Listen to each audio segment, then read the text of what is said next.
Ladies and gentlemen, we have a very serious topic we need to discuss today. Okay, and I don't take this very lightly. You heard all the YouTube bozos out there talk about it, but now it's time for me to come and clean up the mess. This is a show that I didn't have the audacity to do on YouTube until 15 years later because I understood how important it is. Today, we're going to talk about the top 10 TurboGrafx games of all time. And I don't say that lightly. This is the definitive list. This isn't some Yahoo's opinion. These are the facts. I've done my research. I was there at the start of the TurboGrafx release. And I've been an avid player of the system ever since. So let's start with number 10. And that would be Blazing Lasers.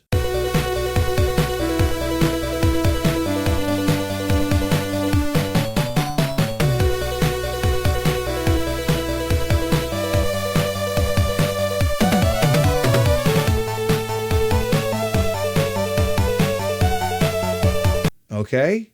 Developed by Hudson Soft and Compile. Hard hitters in the industry, do I have to tell you? Now, Blazing Lasers is an iconic shooter for the TurboGrafx-16. It used to be a pack-in game. It's one of the earliest games on the TurboGrafx-16. And man, I remember playing it for the first time and thinking to myself, is this even legal? Because you would have weapon power-ups that would cover the entire screen. And playing the first board, which was fairly easy, you said, these enemies don't have a chance. I'm going all the way right now. And boy, did we learn that it wasn't going to be like that, because Blazing Lasers has one of those difficulty scales that goes up exponentially as you go through the boards. It's really, it's friggin' punishing, to tell you the truth. But level 1 makes you feel like an expert, and it gets your chest in the air. And it makes you feel like, you're unstoppable. But then you learn the hard way. And the graphics are absolutely vibrant and stunning for an early game. I mean, what are we talking about here? For crying out loud, 1989? That's what I don't think people really put things into context here. Right? This was before the Sega Genesis. This is before the Super Nintendo. We're talking about a 4 meg game. All right? And it was an absolute powerhouse. Now, do you want to talk about the music? Because it was the first time that I heard percussion in a video game. I mean, sip of coffee. I was like, who's on the drums? John Bonham?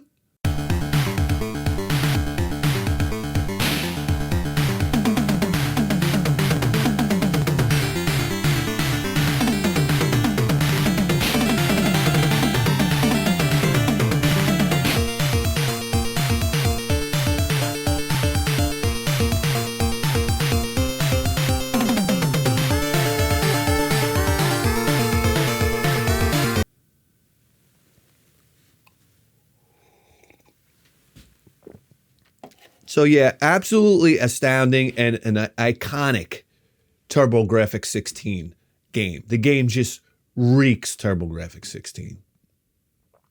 Okay. Moving along, I have my little list here to number 9, Data East game coming out, a game that absolutely blew my mind, Silent Debuggers.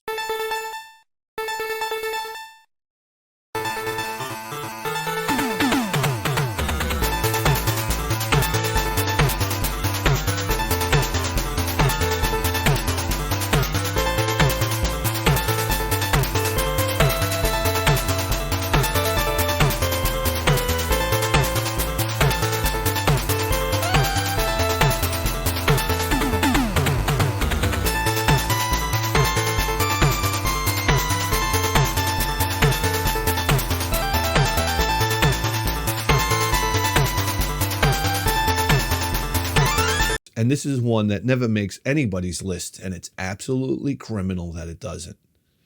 Silent Debuggers, the story of a space cowboy, basically, who travels through, stops off at an outpost to find out what the hell's going on. There's a distress signal, and it drags you into probably the very first video game that actually kind of scared the shit out of me.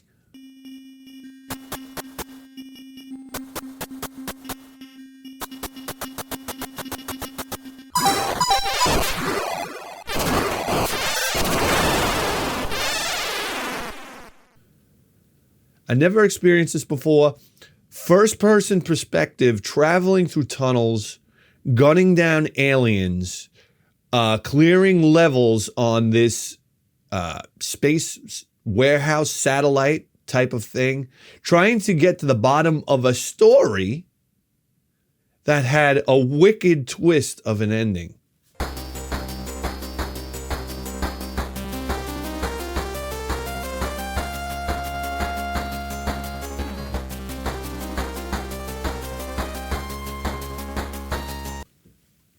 Really sensational game. Japanese style animation, which is fairly new to a young man like myself. And this game is hard. Don't get me wrong. You have games that are hard, but they're not rewarding, and then they're not worth playing. This game is hard, and if you stick with it, it rewards you with a great story and a real sense of achievement. When I beat Silent Debuggers, I fucking stabbed my flag into the sand and said, I gave the whole world a middle finger. Okay, that was an achievement. And it's just, I don't know, it's absolutely fantastic. The intro in the beginning is great. The story that's being told is fantastic. I just love it. I just love it. It's a great, great game. Coming in at number 8, this one blew my mind to find out that this was only a 4 meg game. You're going to find that a lot with TurboGrafx.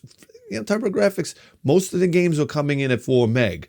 When you had the Sega Genesis, okay, you know, in the early days of Sega Genesis, things were 4 meg. But do you remember, I especially remember from EGM magazine, because they used to list the meg ratings of the game. The Sega Genesis was 8 meg, then 16 meg, then even 20 meg games were coming out. Okay, the TurboGrafx, most of its libraries were hanging out in the 4 meg range, which is outstanding for the quality of games that were being put out.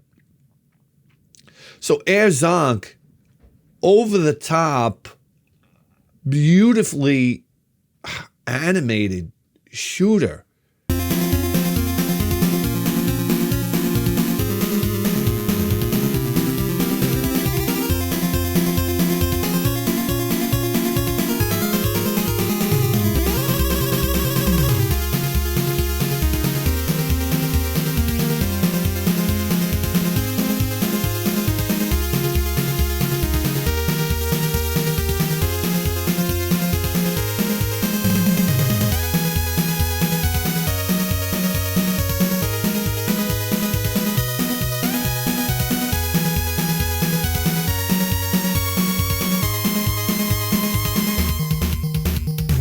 With tons of weapon options, with tons of, there was a buddy system. You could choose a buddy that would travel with you throughout the game, which would, you know, add to your strategy. The bosses were huge. The Mega Bomb was insane. We were filling the screen with parallax scrolling and outrageous colors. The capacitors were melting at 4 megs. You just said, you looked at this and you said, what can't this TurboGrafx-16 do? It was really, really a powerhouse game for Hudson Soft, as far as I'm concerned. You play it and you just have to be astonished. You have to be astonished. For the time that it came out, incredible stuff. Okay, moving on to number 7, another game that reeks TurboGrafx-16, and that is Splatterhouse.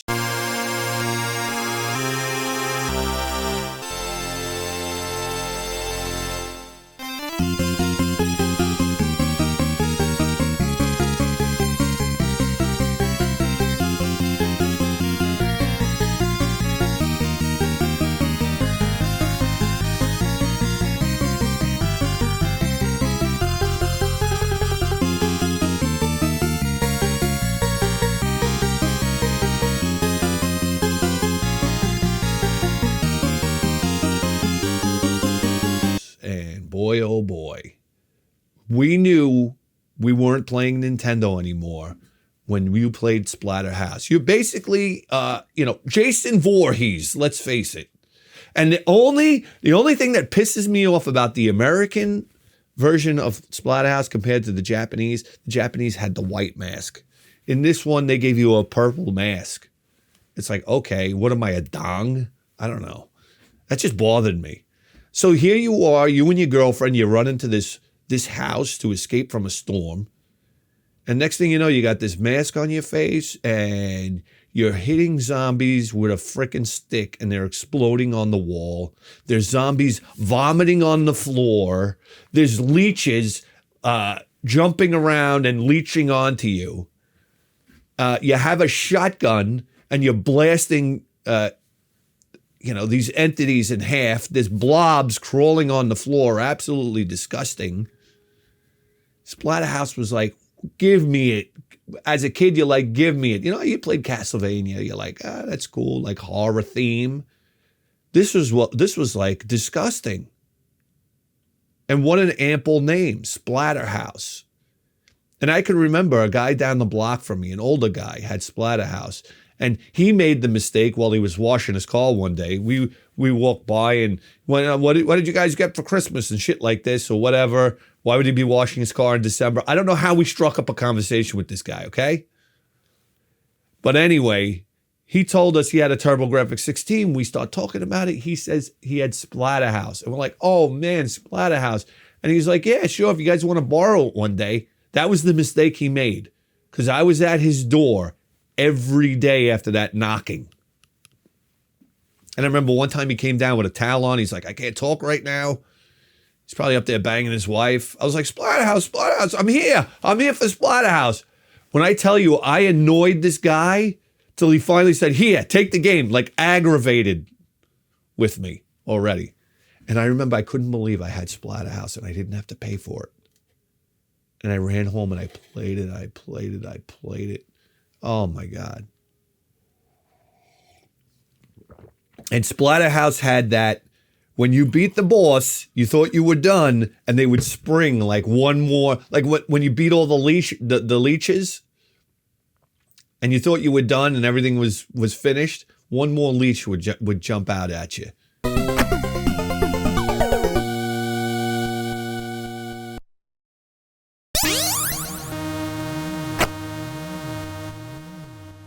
And you'd be like, son of a bitch. And sometimes it would kill you. And you were in the haunted house and you were in the sewer pipe and these sewer monsters coming out. It's just like, bah. It's just incredible experience. And the graphics they're sensational. They're sensational. The sound, the music, sensational. Coming in at number 6, Bonk's Adventure.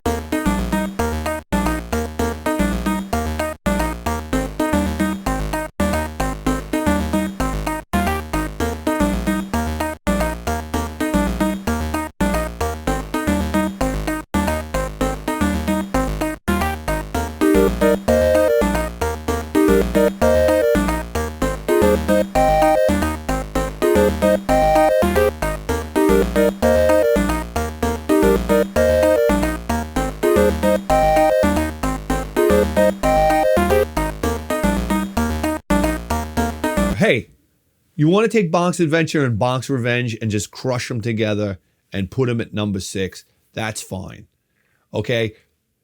Bonk's Adventure told Nintendo and Sega Genesis, we have our mascot and our mascot kicks ass. That's right. I like Bonk better than Sonic the Hedgehog by far. I think it's a better game. And if you told me right now, what would I rather play, Super Mario? I understand Super Mario has a lot more variety in games and whatnot. But if you ask me what I'd rather play Bonk's Adventure. So that's saying a lot. So Bonk's Adventure 1 was so friggin' good. Oh man, the huge bosses and the speed of the gameplay was again textbook TurboGrafx-16. the spinning head mechanic, the eating meat mechanic. It was just the bonus levels. There was so much there. And when you go to Bonk's Revenge, there was so much more.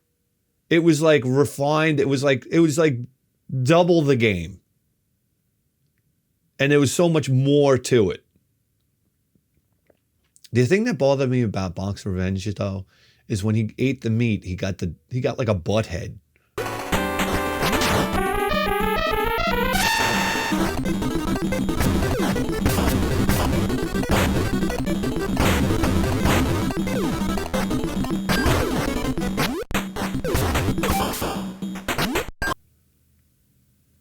That always kind of pissed me off. I was like, what's with this butt head?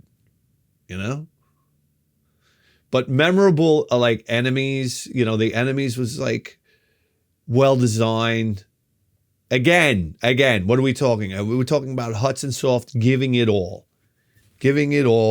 to a flagship platformer. Fantastic stuff.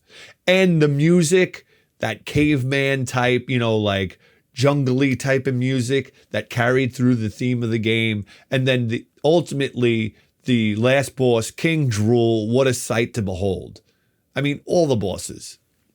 They were controlled by that helmet. You would crack the helmet off, and then they were very, very nice, weren't they? Talk about a game with character. It just had such character, and it was so fun to play. Coming in at number 5, this is one that I get so excited about. And this is the one that throws me into a rage every time I see a top 10 on the TurboGrafx-16. And this one didn't make it. And this is Working Designs. This is Taito via Working Designs, right? Working Designs, God bless them. They brought to America Kadesh.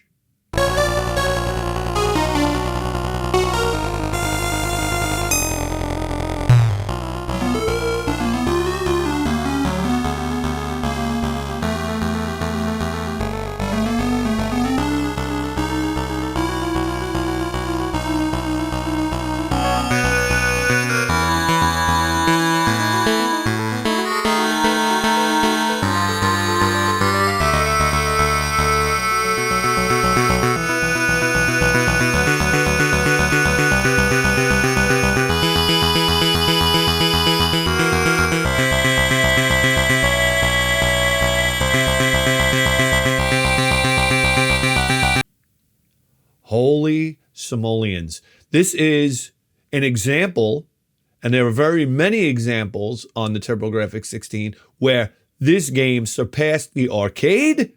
You heard it here first. And the Sega Genesis version. So suck it. The little TurboGrafx working on 4 megs would give you this platforming RPG, right? Action RPG. If I'm here to tell you, you can level up characters, choose from characters. Sega Genesis only let you choose from 2 characters. Wow, how generous of you. On the TurboGrafx-16, you got 4 characters. The warrior, the mage, the ninja, the priest. So, oh my God, the game's got legs. I could beat it with the warrior. I could beat it with the wizard, the mage. I could beat it with the priest. I could beat it with the ninja. And all the characters were oh so different and so exciting to play with and so exciting to level up. And they would get, some items were good for the ninja. Some items were good for the mage. Some items were great for the fighter. And the problem, and I see reviews of this game on YouTube all the time. And these lazy sons of bitches don't even get off the first level. And now they're going to review the game for me and tell me that it's not so good. It ain't so hot. I've seen so many reviews where they haven't got off the first level. And it disgusts me. Because Kadesh is a magical game. And it's so fun to play. I can't tell you how many times I beat it. I just love to beat it over and over again. It's one of those games I love to play annually. I have to play Kadesh annually. And it's such a well-designed game. Let's not even speak of the graphics, which are so intense. They're so colorful. And the waterfalls, you see the waterfalls and they're cascading. And they look beautiful. I love the look of the game. I loved the sound of the game. Oh, the music.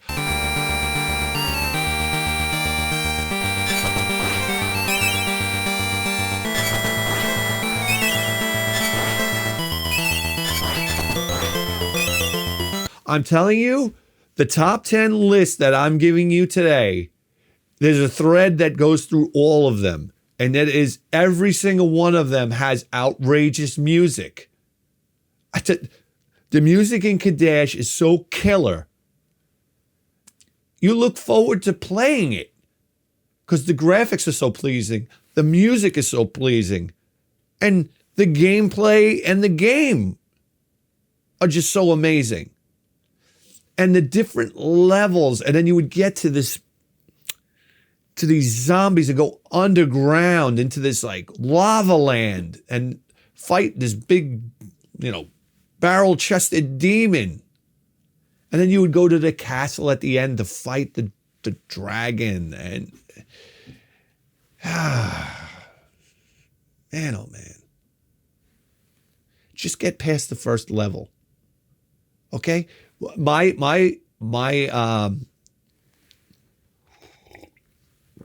advice to you is to do a little leveling up on the first board. Get a little more powerful. Do a little grinding on the first board. That's the only place you have to do a little grind. No, there are other places where it helps to do a little grinding, but that's okay. That's fun. That's fun. Yeah, Kadesh, well-deserved spot on this list. Woo! This gets my blood going, man. We're going to number 4. Are you ready for this?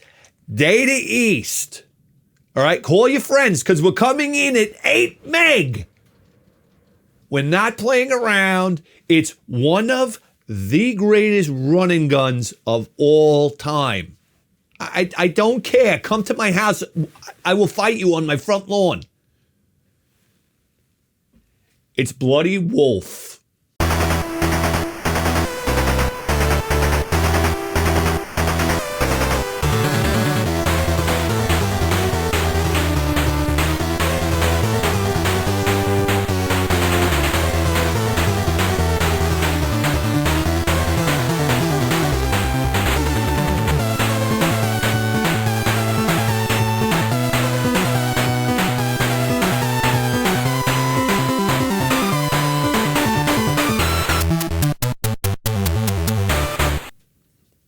And it's not only a burst of nostalgia for me, because me and my friend Rex, we used to play this game religiously.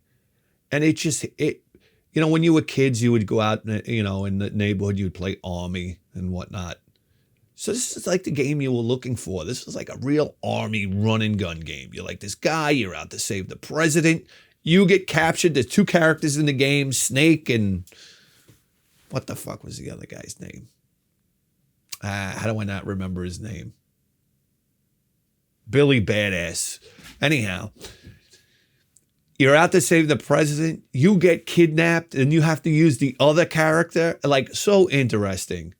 And the weapons, it's just like bazookas and flamethrowers. And the flamethrower looks so good, and spread shot. This is run and gun. Testosterone filled, so testosterone filled that you take steroids in the game. You get muscle enhancing tablets.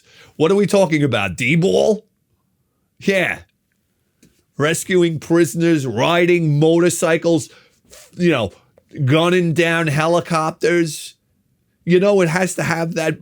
Every running gun has to have that boss where you fight a helicopter.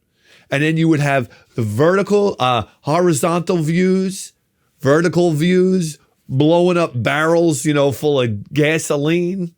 Everybody goes flying and spinning off the screen. When you get close enough proximity to an enemy, you can stab them to death. And they go like this, they clutch their heart and they raise their hand in the air like, why me? And die. Barbed wire and tanks and huts that you go in for your weaponry. And you're wading through parallax scrolling rivers. And let me tell you something, Bloody Wolf, the excellent part of Bloody Wolf is unlimited continues. And listen, you're going to need them, buddies. It starts off like, it goes real easy on you at first, but then the difficulty picks up, but it's not brutalizing difficulty. It's just a fun game. And now, are you ready to talk about music? Because I don't know who's responsible for the music in this game, but as far as I'm concerned, they're the Beatles of video game music.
Because the music in this game is so insane and so terrific. It just, it's in my head all the time. Bloody Wolf music. And I'm grateful for it. Wow. The music is killer, man. It's just killer. Wow. Bloody Wolf was a real nice experience. Guys, you got to understand something, you know. Coming from Nintendo and playing games like Akari Warriors, Commando, Russian Attack. I mean, if you name it. Then you played Bloody Wolf and you're like, I arrived. This is it. And to be honest with you, it didn't get much better from there. I mean, you had Neo Geo things like Shock Troopers and whatnot. But as far as 2D is concerned, it didn't get much better. I mean, exclamation point. All right, I'm sorry about that. That was inappropriate. So going from Bloody Wolf, wow, where do you go? We're at number 4. We go to number 3, Dungeon Explorer.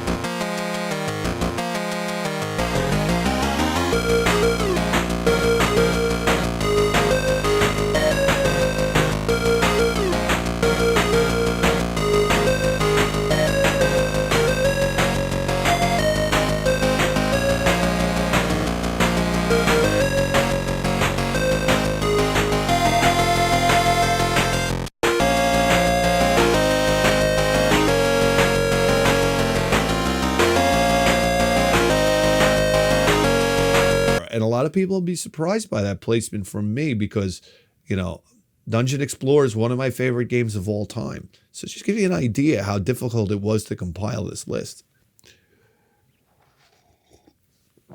Dungeon Explorer, another amazement, the fact that it comes in at 4 megs. Okay, we're talking about Atlas Atlas, another action style RPG. I hate to say gauntlet style because that's what everybody says. But yeah, so I can understand why you would think it's like a gauntlet style RPG. Even though I don't like Gauntlet.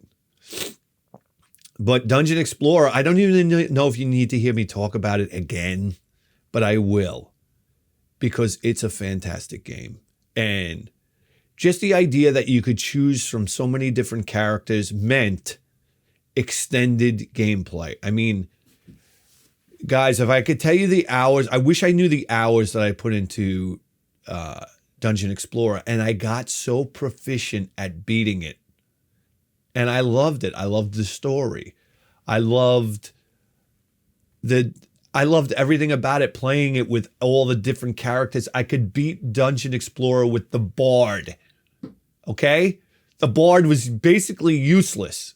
His magic, everybody had a different magic, right? His magic was basically to change the music in the game like a DJ.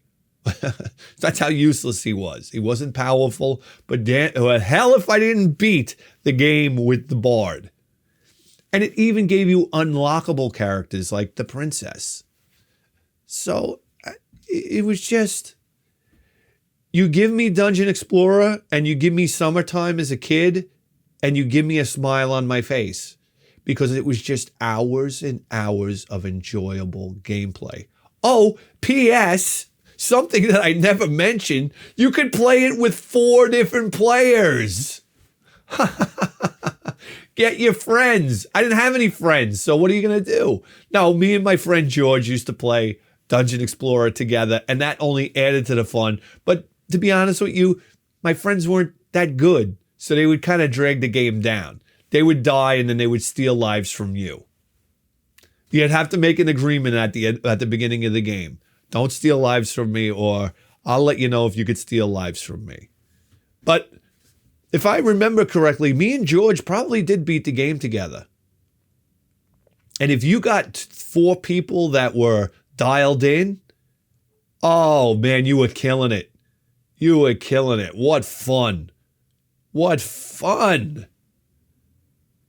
Oof. Crazy part is I never played Dungeon Explorer 2. I played it, but I never really played it. And that's a 16 meg game. Did I say that? On the CD player. Wow, super CD. Popping the capacitors. That's right. Oh my God, number 2. Number 2, a titan among games. A titan that stands its ground to this day. A titan of shooters. One of the greatest shooters. If I was to give my top 5 shooters of all time, this game would be on the list. Brought to you by IRIM. Ladies and gentlemen, if you haven't figured it out by now, get off my show! R-Type.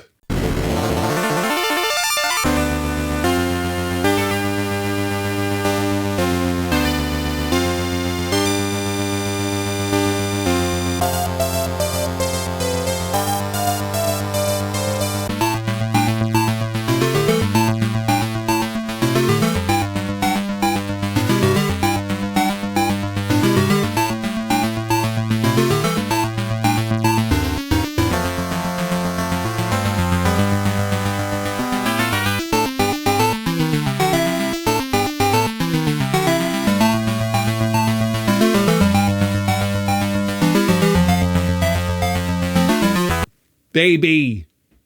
R-Type. R-Type. Absolutely arcade perfect conversion. Little bit of flicker on the bosses, but I mean, come on.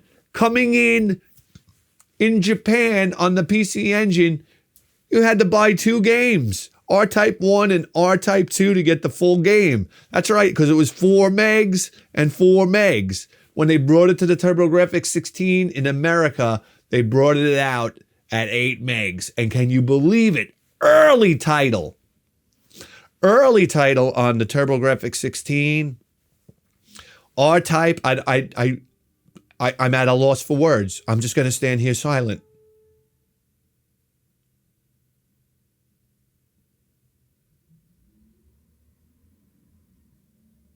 With the sound of garbage trucks in the background.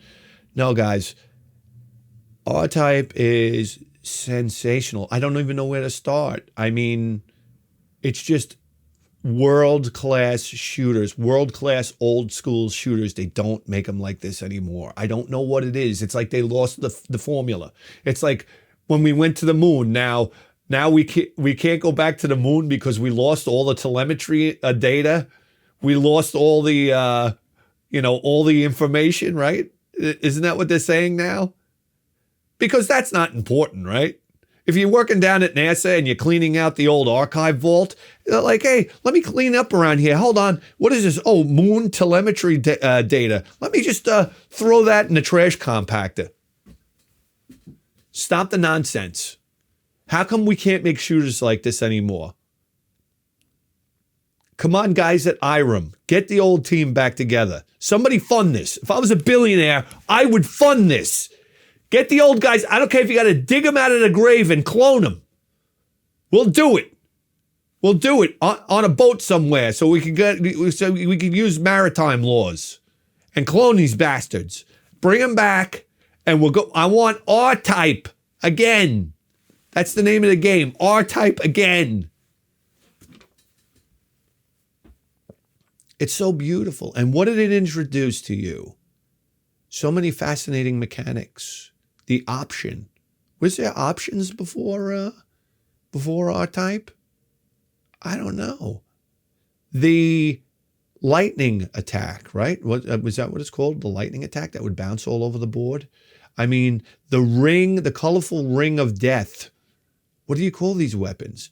The power shot where you save up and you save your weapon, you pull the button down and you save up a charge shot. Oh my God. And the board's so diverse. The board with the fighting the big starship. The whole board was fighting this huge starship. You just don't get any better. And the music. Da, da, da, da, da. Da, da, da, da, da, da, da.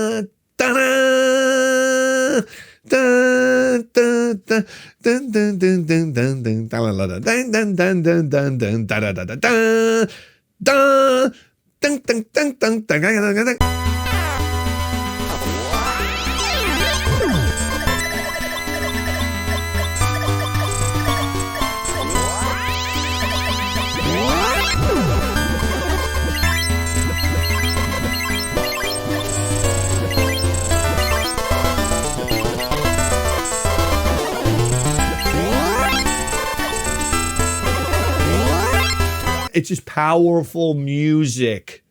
The opener when your ship flies out.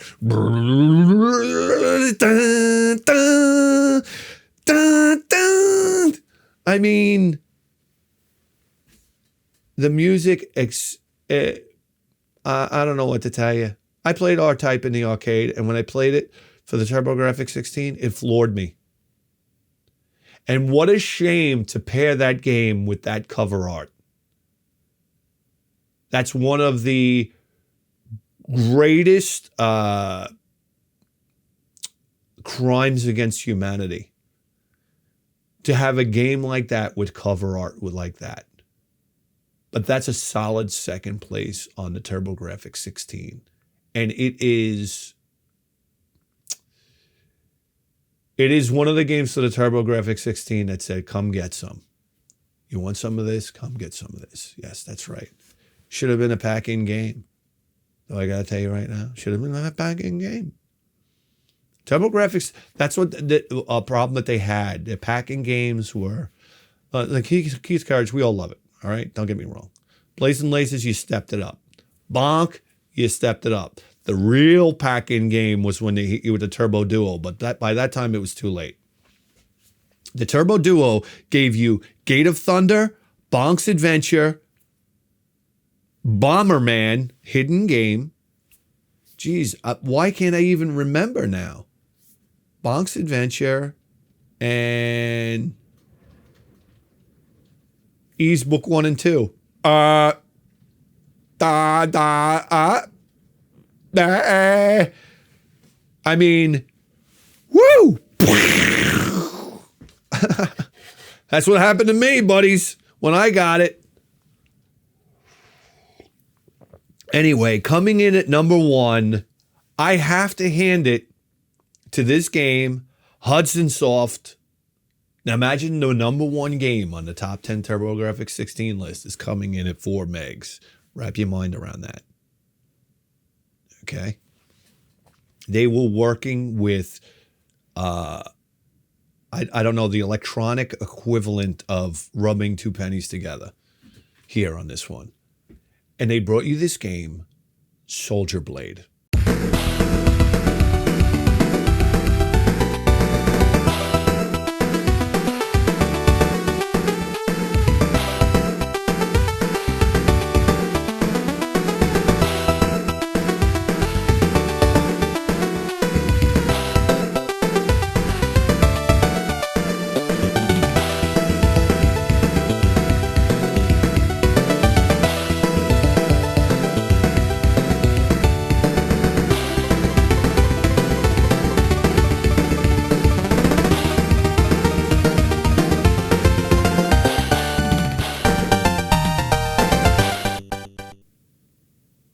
Okay, so why am I picking Soldier Blade as my number 1 game? Soldier Blade is a game I could pick up at any time and play, and it's just fun. It's just fun. Vertically scrolling shooter that the gameplay, okay, the oh so important gameplay, the gameplay that can overshadow graphics, overshadow music, overshadow everything. As long as you have solid game, me and my friend Phil talk about this all the time. If you have solid gameplay, you have yourself a game. It's the most important mechanic of the whole game. But not only did you get the gameplay, but you got the fantastic graphics. And oh, how pretty it was. And the power-ups, oh, how pretty they are. You get the standard power-up, the bullets, fantastic. It's one of, I love using the bullets in the laser, let's face it. And the power-up mechanic was great. You could power yourself up like 3 times, I believe 3 or 4 times. I think it's 3 times. If you get hit, you lose a power-up. You don't lose a guy. So when you get hit, you power down. But they're very, very generous with power-ups. So you could power yourself back up again. So you could kind of float on one guy. And it was very forgiving like that. And because the gameplay was so good, you just love moving the ship around on the screen. From the start, you didn't need speed. You were ready to go out of the gate. So then they could throw the challenges at you and you were prime time. It wasn't like some games where, man, you just need some goddamn speed. If I'm going to survive this, I need speed. And then when you die and you're in a difficult zone, it's like, this is impossible. No, you were decked out from the beginning, ready to go. And then the power-ups, when you had power-ups, you can use them like a super attack. And if you were powered up full, your super attack would be bigger than, no, I'm lying. And when you use your super attack, it would bring down the level of your power up. So that is a mechanic I haven't seen repeated in any other shooter. And I don't know why, because it's so fun. It gives you so many options. And the sprites are beautiful. I mean, you're dealing with big sprites coming at you, smaller sprites coming at you, fun enemy patterns, mid-boss, boss. I mean, this is standardized shooting, what it should be taught in school as shooting 101. If I was to tell you, if you were to ask me, how do I make the quintessential vertical scrolling shooter, I would say Soldier Blade. And now there are other games in the Soldier series. Superstar Soldier, I always found it difficult. I always hated the fact that they put you back at the beginning of the board, or I believe there was a checkpoint, like a mid-board checkpoint. Bothered the shit out of me. I just found it difficult. And Final Soldier, found a little bland. Let's face it, it's a little bland. The difficulty is a little easier. But Soldier Blade was perfect. And now, do you want to talk about music?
Anybody?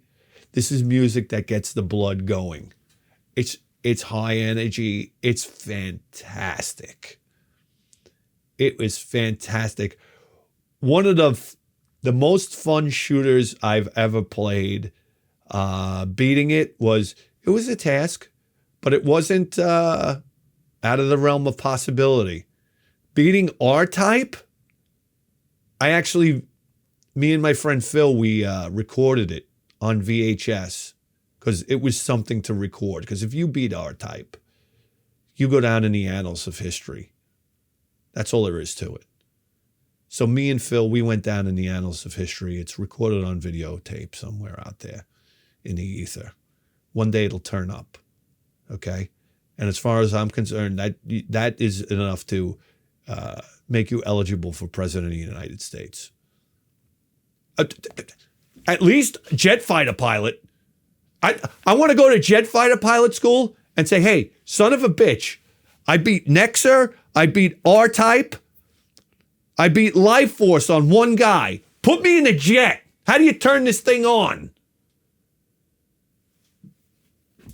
That's all. That's important stuff, man. This is serious hand-eye coordination. These young people today can't do it. And on top of that, I beat Metroid. So I don't know. Put me in Delta Force too while we're at it.